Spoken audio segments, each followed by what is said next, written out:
गया पुलिस और एसटीएफ ने संयुक्त रूप से गुप्त सूचना के आधार पर छापेमारी कर 3 नक्सली सहित भारी मात्रा में कारतूस और विस्फोटक हथियार बरामद किया है। मामले में जानकारी देते हुए गया के एसएसपी आनंद कुमार ने बताया कि गुप्त सूचना मिली कि गया के डुमरिया और इमामगंज थाना क्षेत्र के घने जंगलों और पहाड़ी इलाकों में भारी मात्रा में गोला बारूद, हथियार और विस्फोटक नक्सली द्वारा छुपा कर रखा गया है। सूचना पर विशेष टीम का गठन किया गया और नक्सली रुपेश पासवान को छापेमारी कर गिरफ्तार किया गया। पूछताछ पर उसने बताया कि कादिरगंज पहाड़ी पर हथियार छुपा कर रखा गया है, जिसके बाद पुलिस और सुरक्षा बलों द्वारा जंगल में छापेमारी की गई। इस दौरान 525 कारतूस, 3 एसएलआर, एक सेमी ऑटोमेटिक गन, 7 मैगजीन, एक केन बम, वॉकी टॉकी सहित अन्य हथियार जब्त किए गए। एसएसपी आनंद ने बताया कि जंगल में ही बरामद केन बम को निष्कासित कर दिया गया। उन्होंने बताया कि गिरफ्तार नक्सली की निशानदेही पर पुलिस द्वारा 2 और नक्सली उदय कुमार और बबलू कुमार को गिरफ्तार किया गया है। क्या कुछ कह रहे एसएसपी आनंद कुमार, आप खुद सुनिए। देखिए, गया पुलिस के द्वारा नक्सलियों के खिलाफ लगातार कार्रवाई की जा रही है और एसटीएफ और गया पुलिस के द्वारा पिछले 1 सप्ताह में कुल 7 नक्सलियों को गिरफ्तार किया गया है, जिसमें से एक नक्सली जिसका नाम राजेश यादव, जो 1 लाख का इनामी भी था,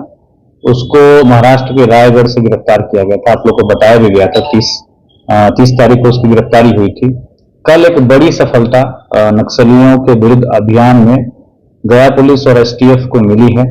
जिसमें कि 3 व्यक्तियों की गिरफ्तारी की गई है और कुल 4 हथियार की बरामदगी की गई है, जिसमें 3 एसएलआर के राइफल हैं और एक सेमी ऑटोमेटिक है और 525 जिंदा कारतूस की बरामदगी की गई है और 6 डिटोनेटर की बरामदगी की गई है। 7 मैगजीन की बरामदगी की गई है, जिसमें कि 2 इंसास की मैगजीन है और एक मोटरोला का वॉकी टॉकी होता है, उसकी बरामदगी की गई है। ये पूरा जो ऑपरेशन था लगभग 24 घंटे पूर्व हम लोग का प्रारंभ हुआ कल, जिसमें कि एक रुपेश पासवान करके एक व्यक्ति है जो कि इमामगंज का ही रहने वाला है, कादिरगंज के पास का, और उसने हम लोग को सूचना प्राप्त हुई कि उसके पास उसने कहीं पर नक्सलियों का एक बड़ा हथियार का जखीरा छुपा कर रखा हुआ है और उसमें गया पुलिस और एसटीएफ की ज्वाइंट टीम के द्वारा, जिसका नेतृत्व एसडीपीओ इमामगंज स्वयं कर रहे थे, उसके द्वारा उसको पूछताछ के लिए हिरासत में लिया गया, उससे पूछताछ की गई और उसने जो कादिरगंज के पास में एक तलाठी पहाड़ है, उसके पास के जंगल में ले जाकर ये पूरे जो हथियार का जखीरा था, 4 राइफल और 525 कारतूस और अन्य सामान, उसकी बरामदगी हुई। एक केन बम भी बरामद हुआ, जिसको कि हमारा जो बम डिस्पोजल स्क्वाड है उसके द्वारा उसको निष्क्रिय किया गया और उसके बाद उसकी पूछताछ के आधार पर 2 अन्य व्यक्ति, एक उदय कुमार जो कि सोहेल सलैया के रहने वाले हैं और बबलू कुमार जो कि जगतपुर लकड़ाई भदवर थाना अंतर्गत रहने वाले, इनकी भी गिरफ्तारी सुनिश्चित की गई। और पूछताछ में ये सामने आया कि जो एक नक्सली कुख्यात था जिसकी हत्या हुई थी फरवरी माह में, उसी का ये हथियार था और हत्या के कुछ दिन पूर्व उसने जो रुपेश है और साथ में जो 2 लोग और गिरफ्तार हुए हैं, उदय और बबलू, उनकी सहायता से उसने इस तलाठी पहाड़ के जंगलों में छुपाया हुआ था और इस हथियार का प्रयोग भविष्य में जो भी नक्सली गतिविधियां थी उसमें किया जाना था। लेकिन सारी गतिविधियों को निष्फल करते हुए गया पुलिस और एसटीएफ की संयुक्त कार्रवाई में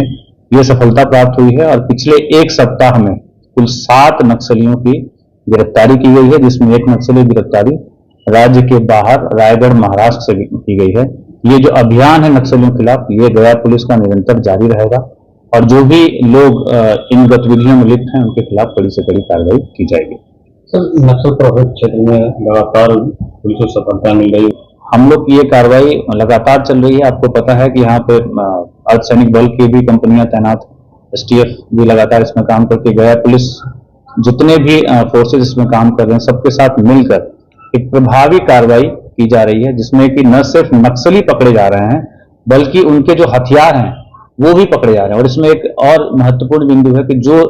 3 एसएलआर पकड़ी गई हैं उसमें से एक एसएलआर 2008 में ही इमामगंज थाने से ही लूटा हुआ था और ये 47/2008 केस है और जो दूसरी राइफल है वो 140/13 गो थाना जो औरंगाबाद में पड़ता है वहां से लूटा गया। इन दोनों हथियार की शिनाख्त भी हम लोग के द्वारा की गई है, और जो तीसरा SLR है उसकी भी शिनाख्त करने का, वो कहाँ से लिया गया था, उसका प्रयास जारी है और हम लोग की कार्रवाई आगे भी लगातार इस पर जारी रहेगी।